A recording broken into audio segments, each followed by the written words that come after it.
pendeta, kira-kira kan waktu itu saya dengar baca berita online, nggak tahu hoax apa benar, paus yang sekarang kayaknya melegalkan apa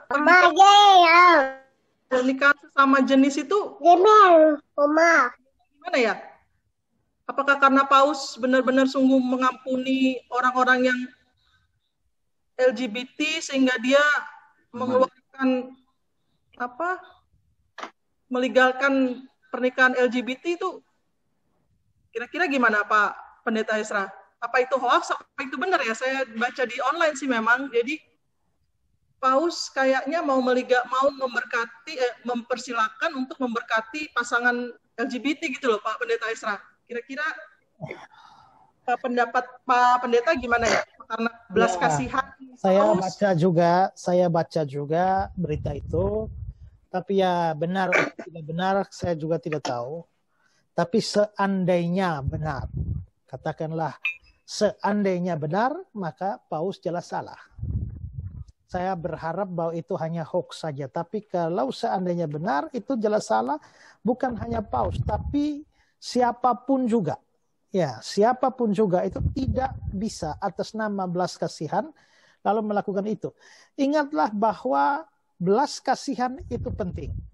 Tapi kebenaran itu jauh lebih penting daripada belas kasihan. Kita tidak bisa membuat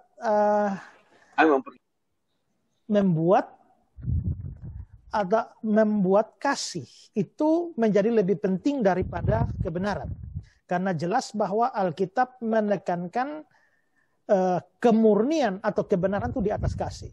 Saya tunjukkan Yakobus pasal 3 ayat yang ke-17 ya. Ini hikmat dari atas. Tapi hikmat dari atas pertama-tama adalah murni. Ya. Hikmat dari atas ini pertama-tama murni. Murni ini artinya tidak tercampur. Asli, benar.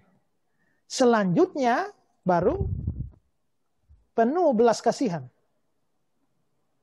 Ya, jadi belas kasihan itu nomor sekian, tapi pertama-tama itu harus murni, harus benar. Jadi jangan kita taruh belas kasihan di atas lalu menjadi tidak murni. Karena itulah maka belas kasihan terhadap para pelaku LGBT itu tidak boleh membuang kebenaran. Ya, itu pertama. Kedua, kita harus membedakan antara belas kasihan terhadap orangnya dengan perilakunya. Kalau anak berbuat salah, ibu bisa marah anaknya, bahkan bisa jewer anaknya, tapi bukan berarti ibu membenci anaknya.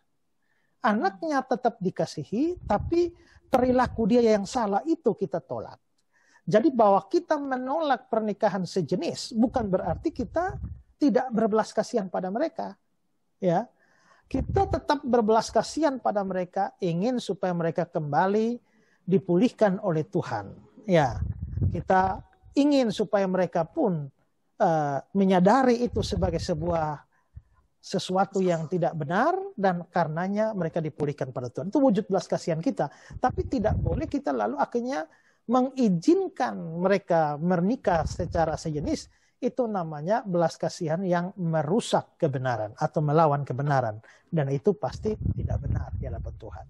Ya, jadi kalau soal paus saya tidak tahu benar atau tidak, tapi pokoknya pengakuan dan persetujuan terhadap pernikahan sejenis itu jelas dosa.